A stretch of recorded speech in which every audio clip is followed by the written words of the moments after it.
हम्म, ठीक है। Question number 18 का मैं ए पॉइंट समझा रहा हूँ सबको।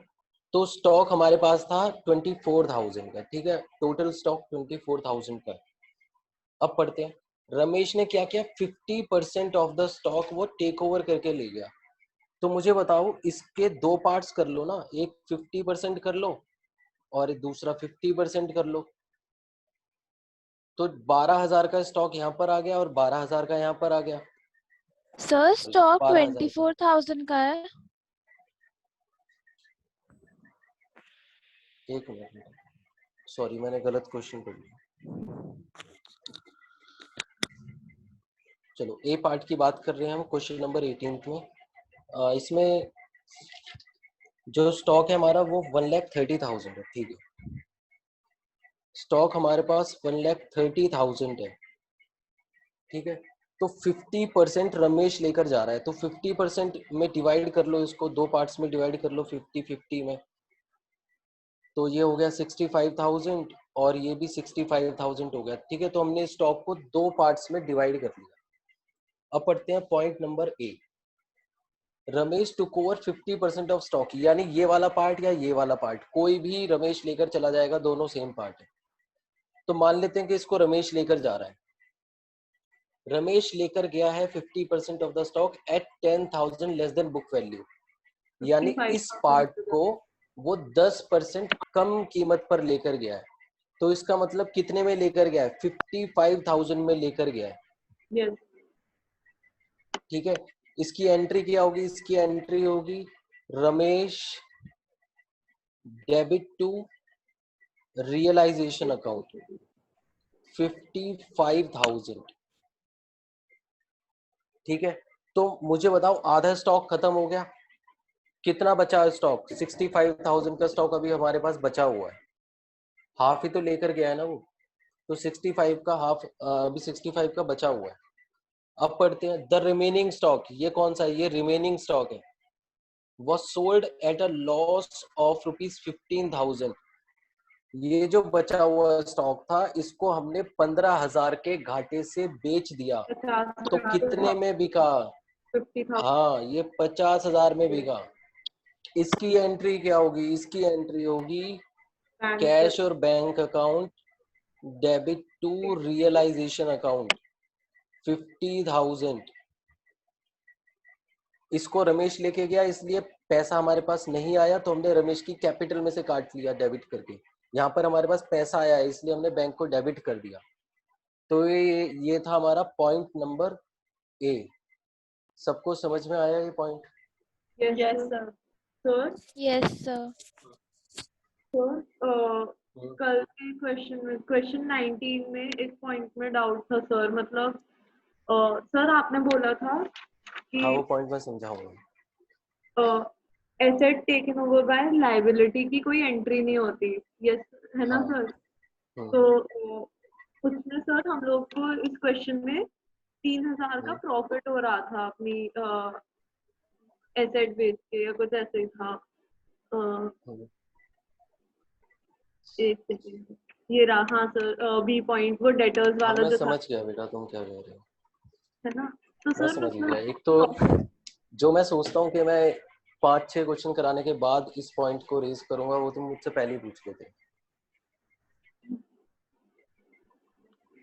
मैंने सोचा था कि मैं इस पॉइंट को 5-6 क्वेश्चन कराऊंगा, थोड़ा और अच्छे से समझा दूंगा रियलाइजेशन क्या होता है, अच्छे समझने के बाद फिर उसके बाद इस पॉइंट को मैं रेज करूंगा। लेकिन बेटा तुम मुझसे पहले पूछ लेते हो, तो मुझे पहले समझाना पड़ता है। कोई बात नहीं, सर चलो क्वेश्चन, नहीं सॉरी की बात नहीं है इसमें, तो अच्छी बात है अगर तुम ये सब सोच सकते हो तो। हाँ बोलो एक्सक्यूज मुस्कान। मी सर।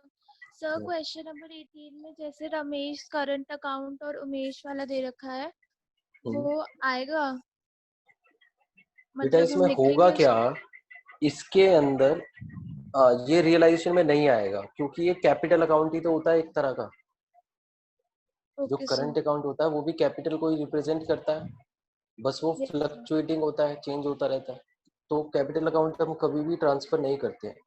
जो हमारा वर्कमैन कंपनसेशन रिजर्व है, इसको भी हम रियलाइजेशन में ट्रांसफर नहीं करेंगे, क्योंकि ये यस किसी सर। एसेट के अगेंस्ट नहीं है, ठीक है। जो रिजर्व किसी एसेट के अगेंस्ट बनाए होते हैं हमने, या फिर वो प्रोविजन जो किसी एसेट के अगेंस्ट होते हैं, बस उन्हीं को हम रियलाइजेशन में ट्रांसफर करते हैं। जैसे इन्वेस्टमेंट फ्लक्चुएशन रिजर्व, ये इन्वेस्टमेंट के अगेंस्ट होता है, तो जब हमने इन्वेस्टमेंट को ट्रांसफर किया तो इसको भी ट्रांसफर करना पड़ेगा। इसी तरह ओके हमारा sir. Provision for doubtful debts होता है, क्योंकि हम डेटर्स को भी ट्रांसफर करते हैं तो इसलिए प्रोविजन भी हमारा ट्रांसफर होता है। चलो मैं फिर से आ रहा हूँ क्वेश्चन नंबर 19 पर, और इस पे मैं बी पॉइंट की बात करूंगा इस क्वेश्चन में। ठीक है, पॉइंट नंबर बी की बात करूंगा, बहुत ध्यान से पढ़ो इस पॉइंट को, तो क्वेश्चन अपने आप हो जाएगा। ये बोल रहा है हाफ ऑफ द डेटर्स, तो ये डेटर्स की बात कर रहा है। ठीक है, ये डेटर्स की बात कर रहा है। जरा मुझे बताओ डेटर्स कितने हैं हमारे पास? 34,000। 34,000। 34,000 है। तो डेटर्स हैं हमारे पास 34,000 की। ठीक है, तो ये इसने क्या कहा, हाफ ऑफ द डेटर्स, तो डेटर्स को दो पार्ट्स में डिवाइड कर लो। हाफ का मतलब क्या होता है, 50% ही तो होता है, तो 17,000 हमने अपने स्टॉक को दो पार्ट्स में डिवाइड कर लिया। ठीक है, अब पढ़ते हैं आगे।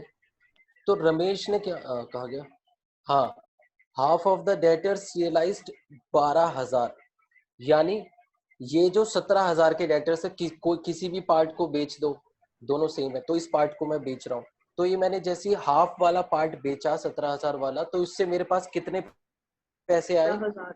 12,000 आए। तो इसकी एंट्री क्या होगी, कैश और bank debit to realisation. Yes. Bank में पैसे आएंगे, बैंक इंक्रीज हो जाएगा, तो रियलाइजेशन क्रेडिट होगा।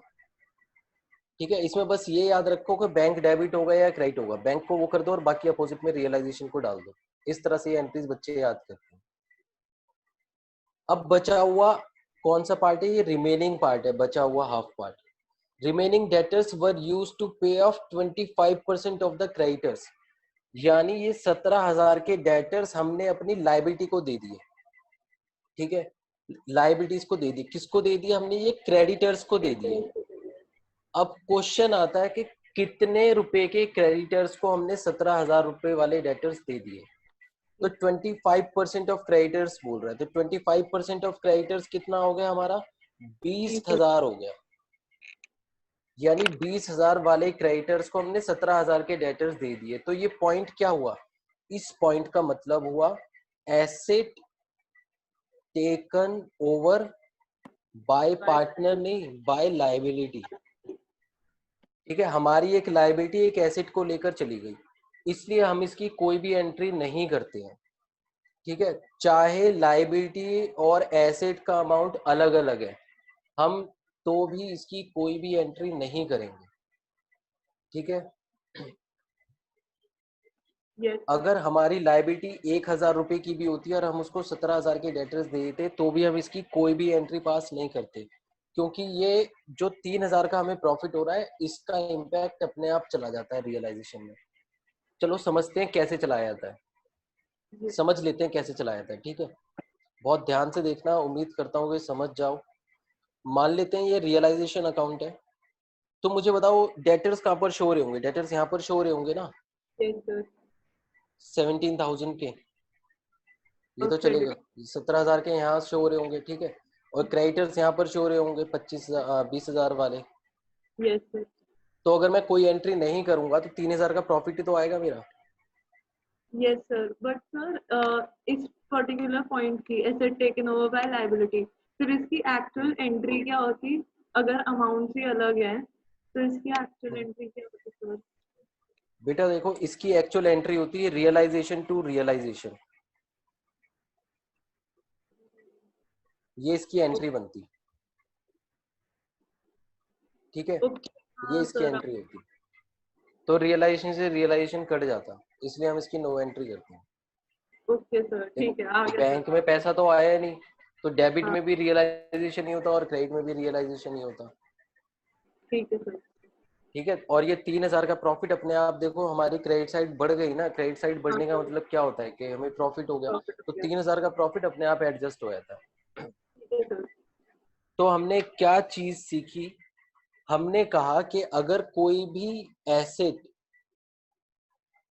टेक ओवर कर लेता है टेकन ओवर बाय लाइबिलिटी, तो इसकी हमेशा नो एंट्री होगी, कोई भी एंट्री नहीं होगी, चाहे हमारे अमाउंट्स अलग अलग है। ठीक है, चाहे एसेट अलग अमाउंट का है और लाइबिलिटी अलग अमाउंट की है, उससे कोई फर्क नहीं पड़ेगा, हम उसकी कोई भी एंट्री नहीं करेंगे।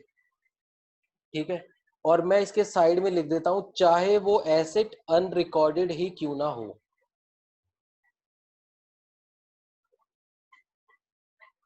और चाहे वो लाइबिलिटी अनरिकॉर्डेड ही क्यों ना हो।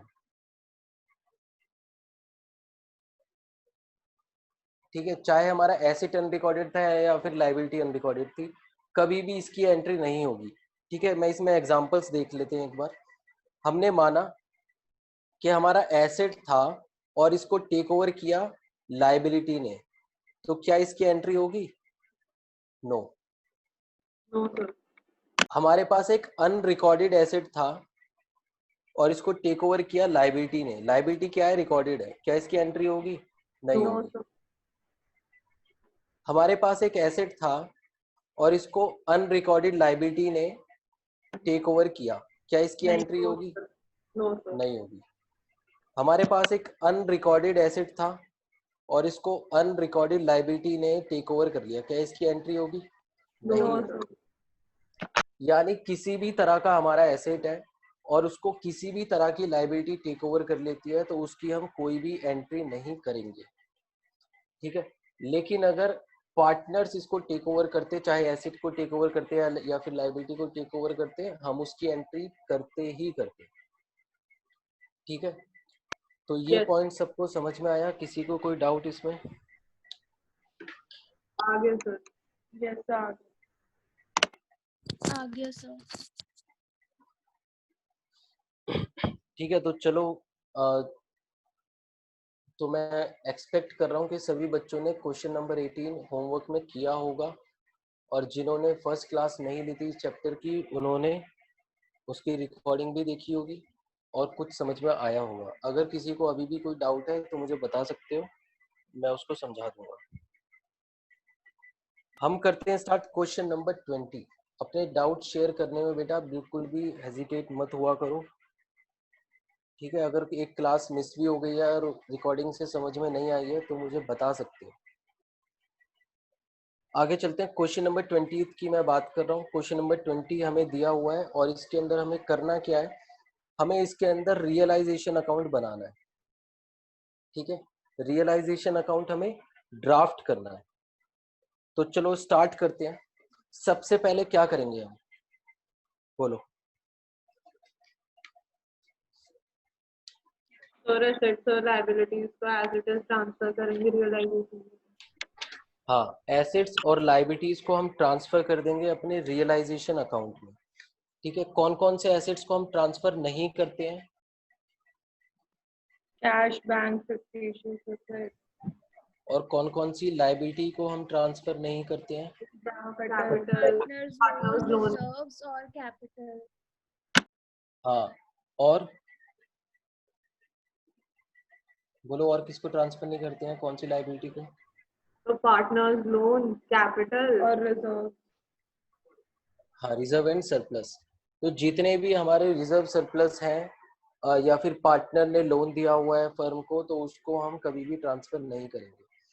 सर, पार्टनर्स लोन को और कैपिटल को क्यों नहीं ट्रांसफर करेंगे और रिजर्व को क्यों नहीं ट्रांसफर करेंगे? तो बता देता हूँ मैं इसके बारे में भी।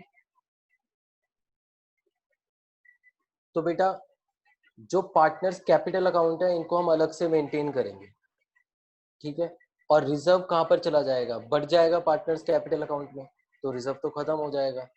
फिर इसके बाद बचता है हमारा पार्टनर्स लोन अकाउंट। तो बेटा, पार्टनर्स लोन भी हमें अलग से बनाना पड़ेगा और उसके हम अलग से पेमेंट करेंगे। इसलिए हम इन तीनों चीज़ों को रियलाइजेशन में ट्रांसफर नहीं करते हैं, और बैंक अकाउंट या फिर कैश अकाउंट भी हमें अलग से बनाना पड़ेगा। ठीक है, इसलिए हम इनको ट्रांसफर नहीं करते हैं।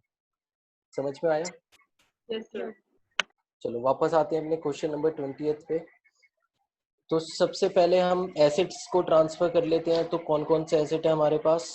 बैंक ट्रांसफर नहीं होगा, स्टॉक है 24,000 का, ट्रांसफर कर देते हैं टू स्टॉक 24,000। फिर इसके बाद डेटर्स हैं 19,000 के।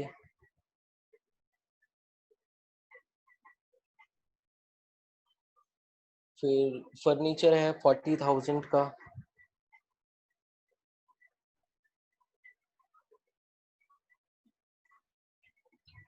Plant 2,10,000।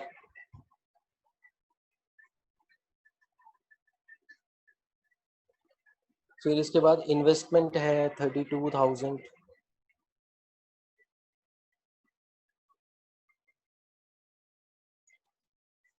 Profit and loss account है 10,000। क्या हम प्रॉफिट एंड लॉस अकाउंट को ट्रांसफर करेंगे? तो आंसर है नो, नहीं करेंगे। अब आते हैं लायबिलिटीज में। बाय क्रेडिटर्स है हमारे पास 42,000। फिर इसके बाद एम्प्लॉयज प्रोविडेंट फंड है, तो इसको हम ट्रांसफर करेंगे। क्यों? क्योंकि ये आउटसाइडर लायबिलिटी है। एम्प्लॉयज प्रोविडेंट फंड 60,000, ये हमें ट्रांसफर करना पड़ेगा। फिर इसके बाद है मिसिस आशीष लोन। मिसिस आशीष कौन है? क्या हमारी फर्म में पार्टनर है? नहीं, पार्टनर की वाइफ है, तो इसको हम ट्रांसफर करेंगे क्योंकि ये पार्टनर्स लोन नहीं है, ये पार्टनर की वाइफ का लोन है। बाय मिसिस आशीष लोन 9,000। अब नेक्स्ट हमारा कनव्स लोन। कनव कौन है? कनव तो पार्टनर है, तो इसलिए हम कनव के लोन को ट्रांसफर नहीं करेंगे। नेक्स्ट आता है हमारा वर्कमैन्स कंपनसेशन फंड। क्या हम वर्कमैन कंपनसेशन फंड को ट्रांसफर करेंगे? तो इसका आंसर है नहीं करेंगे। नो क्यों? सर। क्योंकि ये किसी भी एसेट के अगेंस्ट नहीं है। नेक्स्ट है हमारा इन्वेस्टमेंट फ्लक्चुएशन रिजर्व IFR। क्या हम इसको ट्रांसफर करेंगे? यस तो आंसर है सर। यस। हाँ बिल्कुल ठीक है, हम इसको ट्रांसफर करेंगे। क्यों? क्योंकि ये इन्वेस्टमेंट के अगेंस्ट है और इन्वेस्टमेंट भी हमारी यहीं पर ट्रांसफर हुई है 4,000। ठीक है, चलो तो सारी लाइबिलिटीज हमने ट्रांसफर कर दी जो हमें करनी चाहिए थी। अब स्टार्ट करते हैं अपने पॉइंट नंबर ए से। Ashish agreed to take over furniture at 38,000 and pay off Mrs Ashish loan. तो बेटा ये एक ही पॉइंट के अंदर हमें दो ट्रांजैक्शन दी हुई है। सबसे पहला क्या है कि आशीष फर्नीचर लेकर चला गया, और दूसरा क्या है कि वो अपनी वाइफ का लोन भी पे करेगा। तो इन दोनों की अलग अलग एंट्री होगी। तो सबसे पहले वो फर्नीचर लेकर गया है, तो एंट्री क्या होगी? बोलो। Bank to realisation. नहीं, by Ashish capital account. Ashish capital, yes. ठीक है, बैंक में पैसे तो आए नहीं ना, तो फर्नीचर लेकर गया 38,000 का, तो हम 38 से एंट्री करेंगे। मैंने फर्नीचर पर टिक मार्क कर दिया क्योंकि ये जा चुका है। अब इसके बाद आशीष ने क्या कहा कि वो अपनी वाइफ का लोन भी पे करेगा, तो ये क्या हुआ? Liability taken over by partner. तो इसमें एंट्री क्या होगी? Realisation debit to Ashish capital account. To Ashish capital account. तो कितने की लायबिलिटी थी? पूरी 9,000 की ही लेकर गया है। तो मैंने आशीष की वाइफ के लोन पर भी टिक लगा दिया कि ये भी पे ऑफ हो चुकी है। ठीक है, आगे चलते हैं। फिर नेक्स्ट है हमारा debtors realised 18,500 and plant realised 10% more.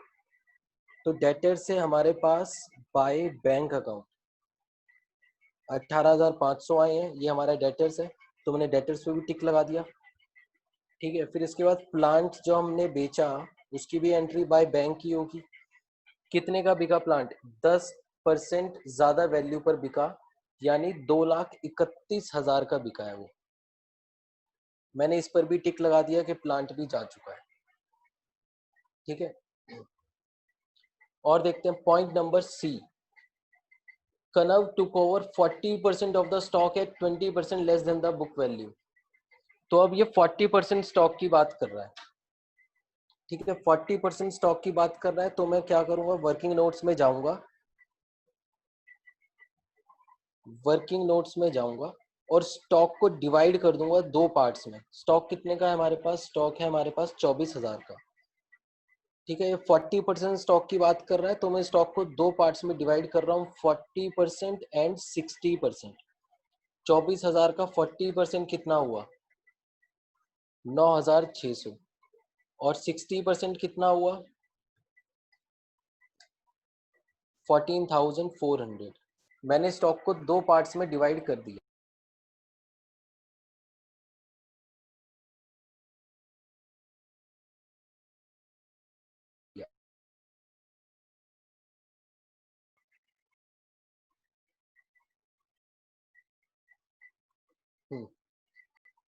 तो कनव क्या कर रहा है, कनव ये वाला पार्ट लेकर गया है 9600 वाला, कितने में लेकर गया, 20% less than the book value, यानी 20% कम बुक वैल्यू पर लेकर गया है, यानी 80% पर लेकर गया है ना। तो 9600 का 80% कितना हुआ, 7680 में गया है हमारा। क्या एंट्री होगी इसकी, partner capital, Kanav capital account debit to stock realisation. हाँ, तो बाय कनव्स कैपिटल अकाउंट कितने का, 7680 का कर दिया हमने, एंट्री कर दी इसकी। ठीक है, अब क्या हुआ, ये हो गया हमारा।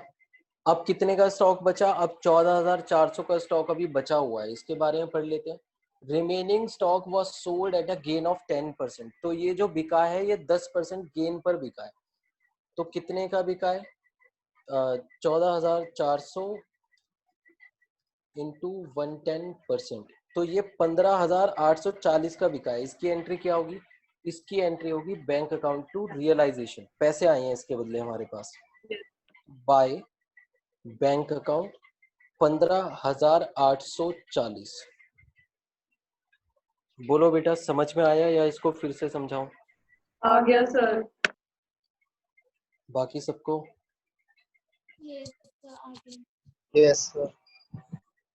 ठीक है, जब भी ऐसा कोई पॉइंट आ जाए कि 60% 80% ये जो भी है, तो उस पर्टिकुलर एसेट को क्या करो, पार्ट्स में डिवाइड कर लो।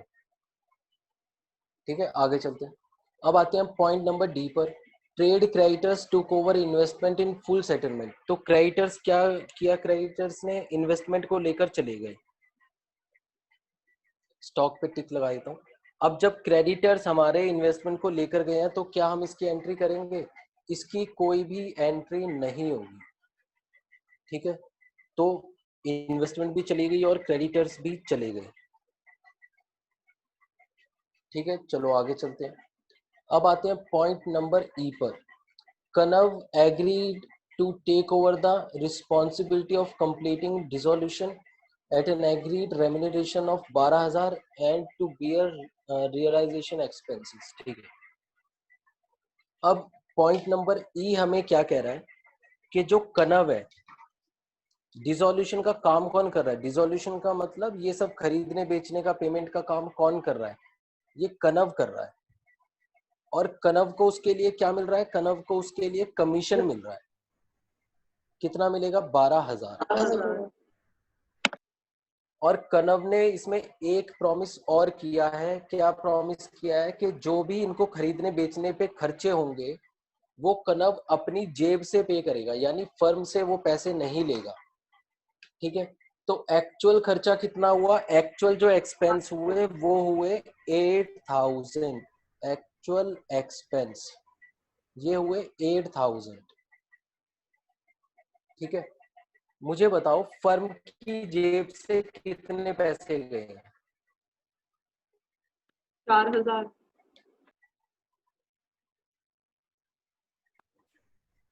बेटा फर्म की जेब से 12000 जाएंगे। Yes sir. फर्म कितनी पेमेंट कर रही है कनव को, फर्म कनव को 12000 दे रही है। अब चाहे एक्चुअल एक्सपेंस 0 हो जाए, फर्म को उससे कोई लेना देना नहीं है, या फिर एक्चुअल एक्सपेंस 50000 हो जाए तो भी फर्म को उससे कोई लेना देना नहीं है, क्योंकि वो कनव अपनी जेब से पे करेगा। तो फर्म की पॉकेट से कितना खर्चा हुआ, सिर्फ 12000। तो कनव के कमीशन की एंट्री क्या होगी, कनव के कमीशन की एंट्री होगी realisation account debit to Kanav's capital account, to Kanav's capital account 12000। ठीक है, हमने ये एंट्री कर दी। अब चेक करते हैं क्या कोई हमारा एसेट रह तो नहीं गया बेचने के लिए। तो हमने देखो सब पे टिक मार्क लगा दिया, इसका मतलब सारे एसेट्स हमारे बिक गए हैं। अगर कोई एसेट बिक जाता तो क्या हम उसको बेचते, नहीं, हम उसको ऐसे ही छोड़ देते। हम मानकर चलते कि वो नहीं बिक पाया, 0 रुपए आए हैं उससे। अब चेक करते हैं लायबिलिटीज, क्या लायबिलिटीज में कुछ रह गया, देखो एम्प्लॉयज प्रोविडेंट फंड रह गया। तो क्या करेंगे, अपने आप पेमेंट कर देंगे एम्प्लॉयज प्रोविडेंट फंड की टू बैंक अकाउंट 60000। भाई एम्प्लॉयज का पैसा तो देना ही पड़ेगा ना, टिक लगा दिया। और क्या रह गया, अब रह गया IFR। अब बेटा ये तो रिजर्व है, रिजर्व को हम बेचते थोड़ा है, ये कोई एक्चुअल लायबिलिटी थोड़ा है, ठीक है। तो इसलिए रिजर्व का हम कुछ भी नहीं करेंगे। अब निकालते हैं कि प्रॉफिट हुआ या लॉस हुआ, कैलकुलेट करते हैं, करो जरा कैलकुलेट।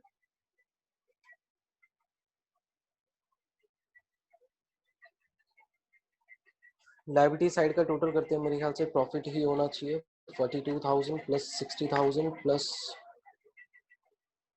13,000 plus 38,000 plus 18,500, 2,31,000, 7,680, 15,840। तो क्रेडिट साइड का टोटल आया हमारा 4,26,020 रुपए। अब हम डेबिट साइड का टोटल करते हैं। 4,06,000। 4,06,000 आएगा, यस ठीक है। डेबिट साइड का टोटल करो।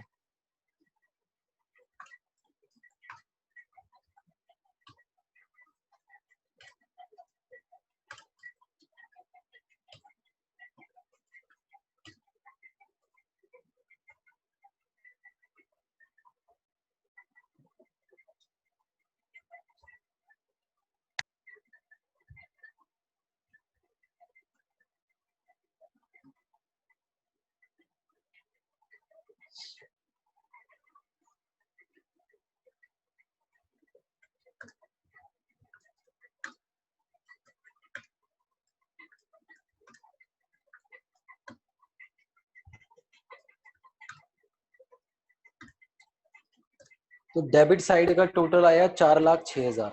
तो हमें प्रॉफिट हो गया इस केस में, कितना प्रॉफिट हुआ, 20,020 रुपए का प्रॉफिट हुआ। ये प्रॉफिट किसको बटेगा, ये बटेगा दोनों पार्टनर्स को, और पार्टनर्स के नाम क्या क्या है, आशीष और Kanak. To profit transfer to Ashish and Kanak, ठीक है। अब मुझे बताओ रेशो इनका कितना है, 3:2। तो 3:2 में कितना आएगा अमाउंट, 12,012, 8,008। ये हमने प्रॉफिट इनमें बांट दिया। तो बेटा ये क्वेश्चन हमारा कंप्लीट हो गया है, हमने रियलाइजेशन अपना बना दिया है। अब अपने डाउट्स बताओ, किसको क्या क्या डाउट्स है। तो क्लियर है। बाकी सबको यस सर क्लियर है।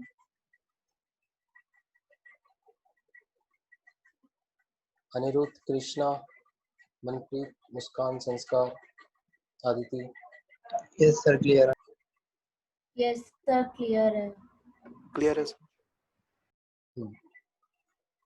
ठीक है। तो एक्चुअल में हम कर क्या रहे हैं, हम एक्चुअल में अपने एसेट्स को खत्म कर रहे हैं और अपनी लायबिलिटीज को भी खत्म कर रहे हैं। क्यों कर रहे हैं, क्योंकि अब हम अपनी फर्म को बंद करना चाहते हैं। जब फर्म बंद करेंगे तो एसेट्स और लायबिलिटीज का क्या करेंगे, कुछ भी नहीं करेंगे। तो इसलिए हम उनको रियलाइज कर रहे हैं, और रियलाइज करने के लिए हम उसको रियलाइजेशन अकाउंट में ट्रांसफर कर रहे हैं। और एक बार जो कोई भी एसेट हमारा रियलाइजेशन में ट्रांसफर हो जाएगा, तो हम जब भी उसको बेचेंगे या उसकी पेमेंट करेंगे, तो कभी भी हम उस एसेट का नाम या फिर लायबिलिटीज का नाम यूज नहीं करेंगे। हम किसका नाम यूज करेंगे, हम रियलाइजेशन का नाम यूज करेंगे, ठीक है। एक बार कोई भी एसेट हमारा चला गया तो फिर हम क्या करेंगे, रियलाइजेशन के नाम से ही कैश रिसीव या फिर कैश पेड दिखाएंगे, ठीक है।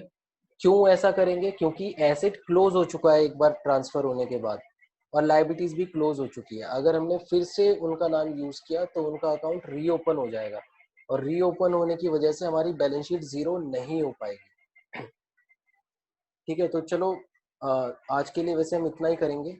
अभी हमारे पास 6 मिनट है, तो मैं 2 मिनट में आगे की चीजों के बारे में डिस्कस करूंगा।